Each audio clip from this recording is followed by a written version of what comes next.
अपने गाड़ी पे, अपने घर पे, हर जगह ये काला झंडा, काला दिवस मनाए हैं 26 तारीख को।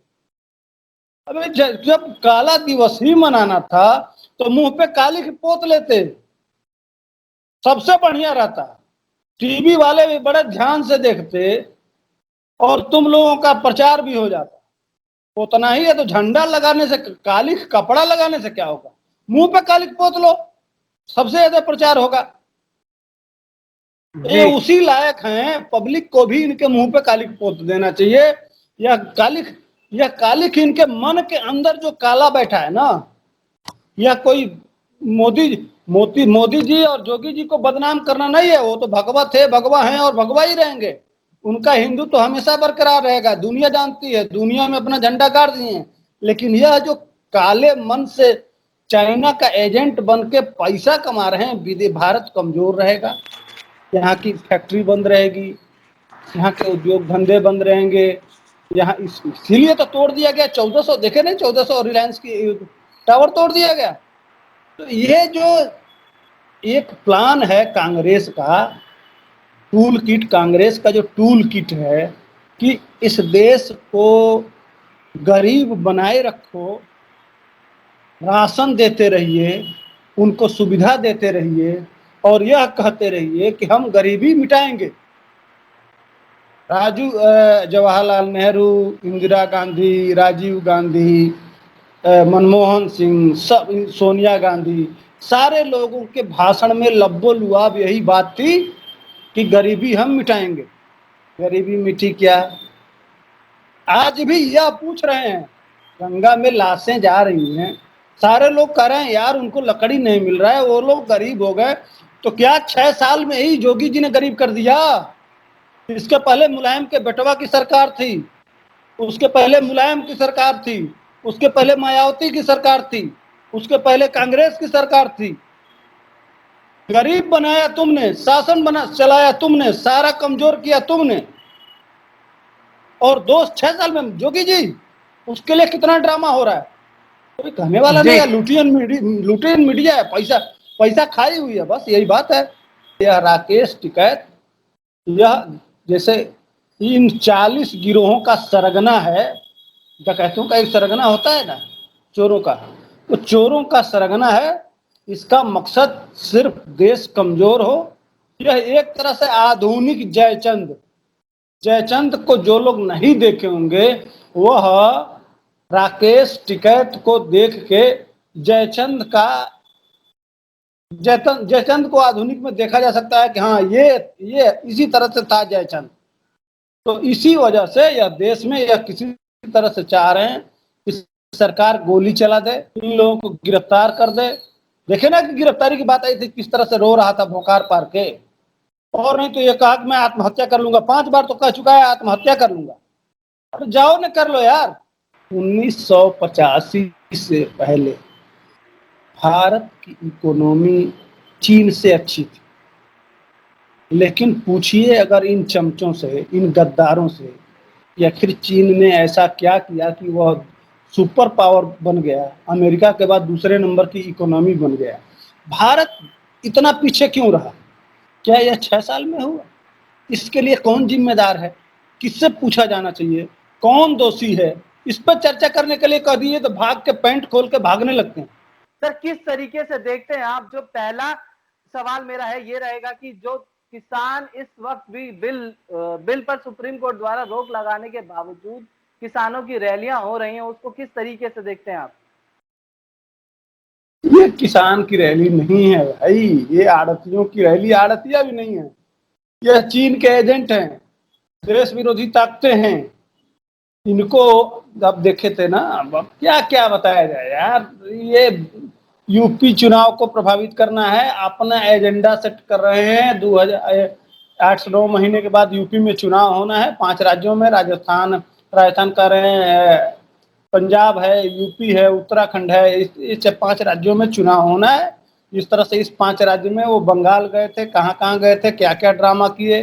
चडूनी ने 10 करोड़ रुपया ले लिया हरियाणा की सरकार को गिराने के लिए।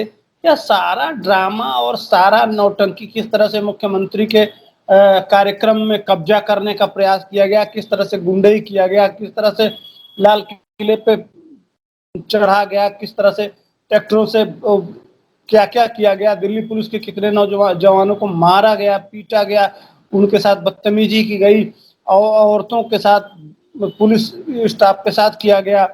दुनिया में भारत को बदनाम करना है, किस तरह से उनका टूल किट था, किस तरह से सामने आया, क्या क्या करना है, भारत को कैसे घेरना है, उनको इस सब चीजों से मतलब नहीं है, किसी तरह से भारत कमजोर हो। जी बिल्कुल सर, एक चीज और है कि देखा गया कि जो ये साजिश के तहत 26 जनवरी को, अब दिल्ली पुलिस ने भी बोला है कि साजिश के तहत 26 जनवरी को जो हिंसा हुई थी, सब साजिश के तहत हुई थी।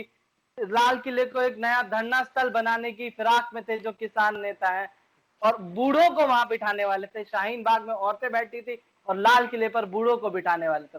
इसको किस तरीके से देखते हैं आप?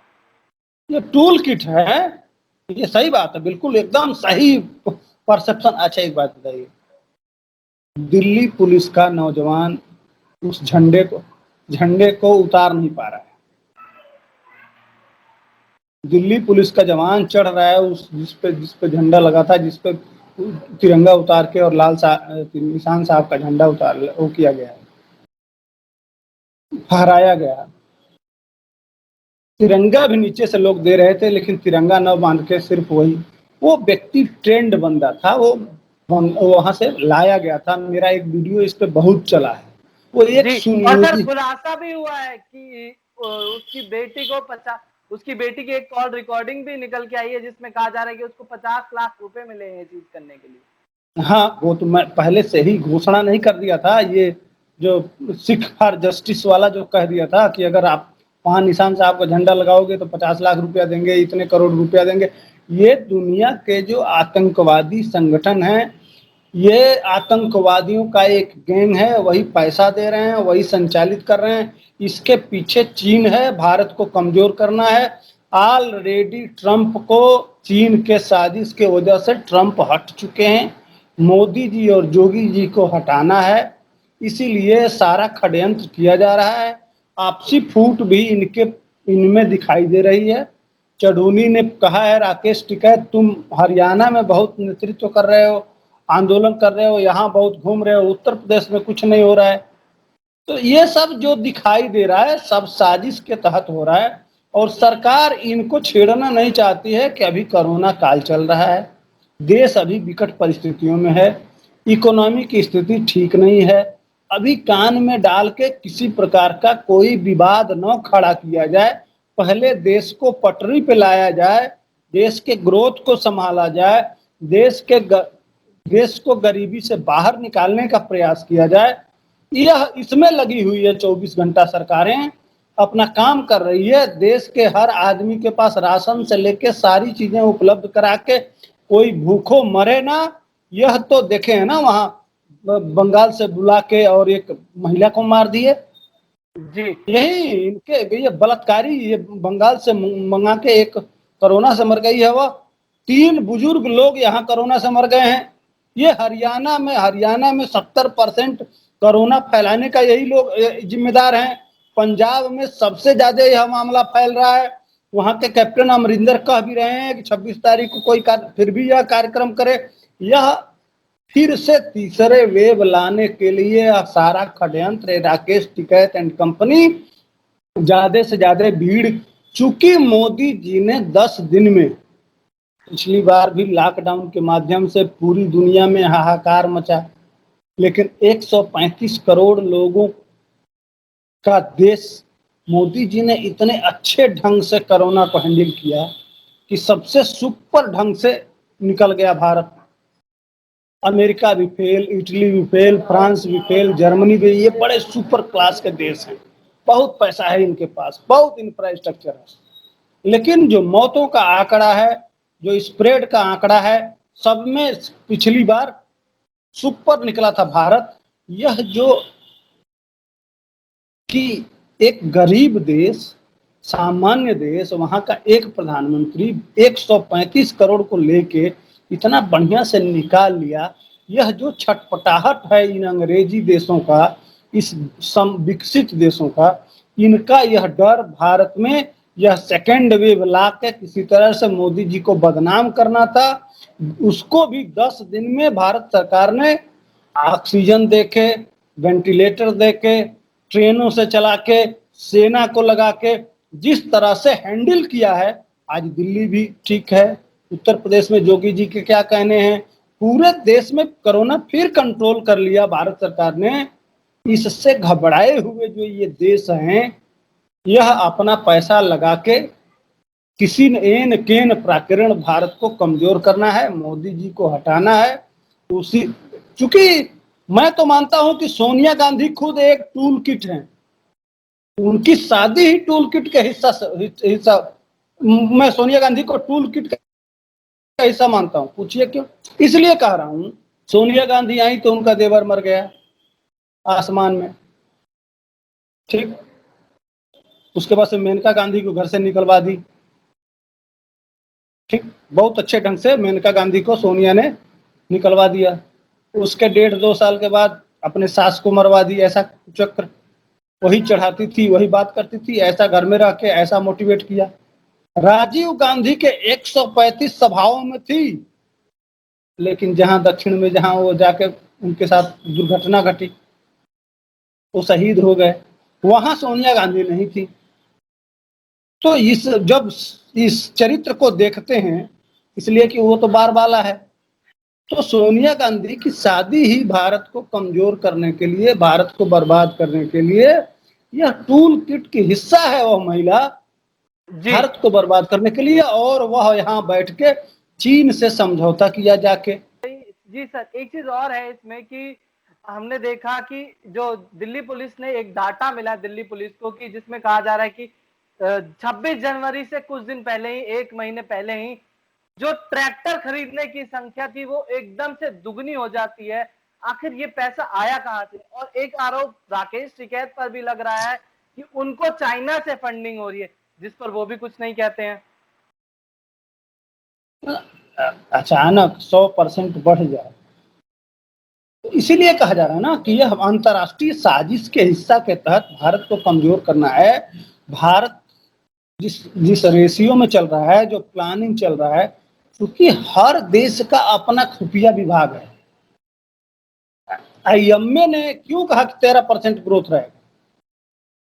इसलिए कि जो अंतर्राष्ट्रीय कर्जे थे वो मोदी जी ने दे दिया।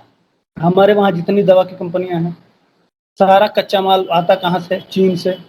अभी अभी आपके जो वैक्सीनेशन की दवा थी, अमेरिका ने रोक दिया था कि हम कच्चा माल नहीं देंगे, जिसके वजह से आज इतना हल्ला मचा हुआ है। कच्चा माल नहीं मिल रहा था, अब जाके विदेश मंत्री ने रिश्ता बनाया है, तब जाके कच्चा माल मिलना शुरू हुआ है। तो ये सारा सब कुछ दर्शाता है कि भारत से डरे हुए यह विदेशी जो अंग्रेज हैं, यह चाह नहीं रहे हैं कि यह भारत जिस तरह से बढ़ रहा है। मैंने अभी भी बताया ना कि अरब में मंदिर बन रहा है, वहाँ गीता और रामायण पढ़ाया जा रहा है, वहाँ उस अच्छा आखिर अरब में वो गीता और रामायण क्यों पढ़ाया जा रहा है? कभी आप कभी यह देश को सोचना चाहिए, जानना चाहिए कि अरब में रामायण और गीता क्यों पढ़ाया जा रहा है। इस तरह का सोच अरब में कहां से आ गया? इसलिए वो मंदिर पर चिंतन कर रहे हैं। यहाँ कोई खास बात नहीं है, यहाँ की वह पुरानी सभ्यता, ज्ञान, उसको देख के वह प्रभावित होके इन चीज को एडाप्ट कर रहे हैं और स्वीकार कर रहे हैं। जी, बहुत बहुत शुक्रिया सर, धन्यवाद। धन्यवाद।